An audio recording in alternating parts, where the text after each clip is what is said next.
वालेकुम students, welcome to AZ international publishing house. हमारी किताब का नाम है वाक़फ़ियत आमा और आज हम लोग सबक नंबर 11 पढ़ेंगे जो कि हैं पौधे। तो बच्चों, जैसा कि आप सबने पौधे देखे होंगे, प्लांट्स देखे होंगे। अब हर प्लांट डिफरेंट होता है, तो आज हम लोग क्या करेंगे, हम लोग मुख्तलिफ प्लांट्स यानी पौधे के बारे में जानेंगे। पौधे किस तरह बनते हैं और इनसे हमें क्या क्या चीज़ें हासिल होती हैं। चलो चलते हैं अपने सबक की तरफ। तो सबसे पहले बच्चों, पौधे, दरख्त और घास, ये 3 चीज़ें होती हैं जो कि प्लांट्स में ही आती हैं। अब नीचे देखें, घास आपने अक्सर देखे होगा। घास से हमें अच्छा फ़ील होता है। जब हम घास के ऊपर चलते हैं तो हमारे पाँव को बहुत नर्म और मुलायम सा फ़ील होता है। बट घास हमें कोई भी फूल या फल नहीं देती। तो और फिर उसके बाद आता है पौधा। पौधा यानी प्लांट हमें बहुत ही अच्छे फ्लावर्स प्रोवाइड करते हैं जिनको हम लोग यूज़ कर सकते हैं मुख्तलिफ़ चीज़ों पे, और इनकी खुशबू भी हमें बहुत ज़्यादा पसंद आती है और ये माहौल को बेहतरीन बनाते हैं। आप सबको मालूम है ना कि पौधे और दरख्त और ये घास सब जानदार चीज़ें हैं क्योंकि ये सांस लेती हैं और ये फल प्रोवाइड भी करती हैं हमें। फिर उसके बाद आते हैं दरख्त जैसे आम का दरख्त या केले का दरख्त, नारियल का दरख्त। इस तरह बहुत से सारे दरख्त होते हैं जो कि हमें फ्रूट या सब्जियां प्रोवाइड करते हैं जिनका इस्तेमाल हम अपनी लाइफ में करते हैं। फिर उसके बाद अब हम लोग पढ़ते हैं डिफरेंट फूल। ठीक है, तो बच्चों, पौधे 2 तरह के होते हैं, एक फूलदार और एक गैर फूलदार, जिनके फूल निकलते हैं जैसे गुलाब का पौधा, चंबेली का, कमल का और सूरजमुखी का। ये तमाम पौधे मुख्तलिफ जगह पर बनते हैं और इनको देख के हमें बहुत अच्छा फ़ील होता है क्योंकि इनमें मुख्तलिफ कुदरत के रंग मौजूद हैं और इसमें कुदरत की खुशबू मौजूद है। फिर उसके बाद अब आप लोगों ने कभी सोचा होगा ये पौधे, ये फूल और ये दरख्त कैसे बनते हैं। इनको बनने के लिए मुख्तलिफ स्टेजेस से गुज़रना पड़ता है। तो बच्चों, सबसे पहले हमारे पास बीज मौजूद होते हैं। आप लोगों ने कभी कोई फ्रूट देखा है जिसके अंदर बीज हो? फॉर एग्ज़ाम्पल वाटरमेलन के अंदर बीज होते हैं। फिर आम के अंदर भी उसकी गुठली होती है और इस तरह डिफरेंट से पौधे, फूल या सब्जियां होती हैं जिनके अंदर बीज मौजूद होते हैं। उन बीज को हम ज़मीन के अंदर बोते हैं। बोने के बाद उसके अंदर से जड़ निकलती है।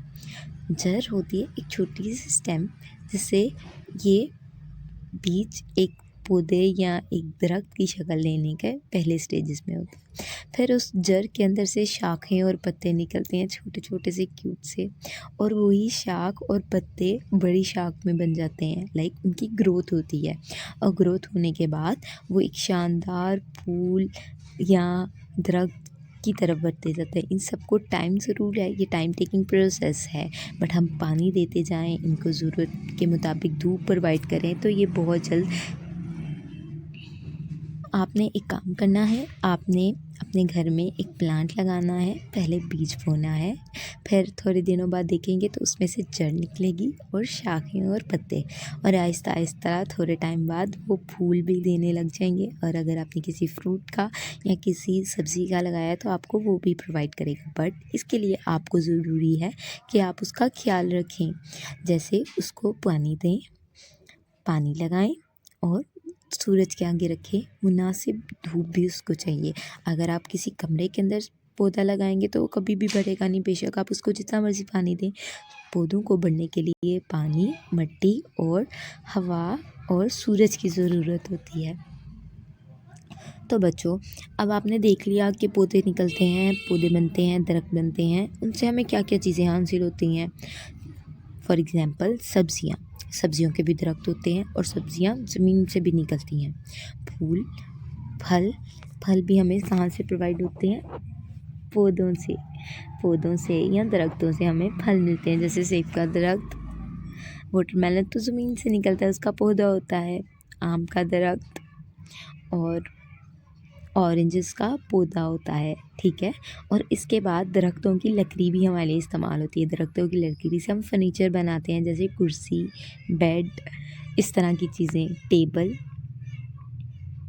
फिर उसके बाद जो रोटी हम खाते हैं ना, वो भी रोटी भी किससे बनती है? गंदम से। और गंदम का भी पौधे होते हैं।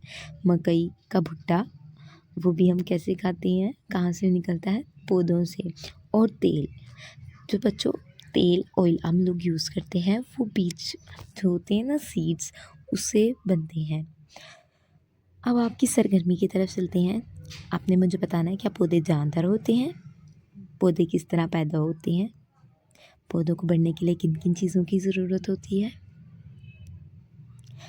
अब दूसरी सरगर्मी की तरफ चलते हैं। हम लोगों ने स्टार्टिंग में पौधों के नाम याद किए थे। तस्वीर देखने के बाद बताना है कि ये पौधे किन किन, ये फूलों के नाम बताने हैं आपने, ठीक है बच्चों? पहला टीचर बता दे, थोड़ी सी चीटिंग कर लेते हैं हम। पहला है गुलाब का फूल। तो अगले फूल आपने मुझे खुद बताने हैं जल्दी से। फिर उसके बाद सबसे इंटरेस्टिंग पॉइंट हमारा आ गया है, सबसे इंटरेस्टिंग एक्टिविटी, कलर करना। ये पौधा किसका है? फूल किस पौधे का है? ये आपने मुझे बताना है और इसमें खूबसूरत से रंग भरने हैं। उसके बाद एक और एक्टिविटी, पीछे हम लोगों ने याद किया था ना कि पौधे किस तरह बनते हैं, तो आपने इन सब मुझे बताना है कि पहले बीज बोते, फिर क्या होता है, फिर एट दी एंड पौधा या दरख्त किस तरह बनता है। ठीक है बच्चों? फिर उसके बाद आप लोगों ने इन तस्वीर को देख के मुझे बताना है कि फ्रूट, पत्थर, सब्जियां और ईंट हमें किन चीज़ों से हासिल होती हैं। पौधों वाली अशिया के आगे आपने दुरुस्त का निशान लगाना है। उम्मीद करती हूँ ये एक्टिविटीज़ आपको बहुत अच्छी लगी होंगी और ये सबक आपने बहुत अच्छे तरीके से याद किया होगा। मिलते हैं अगले सबक में। अल्लाह हाफ़िज़।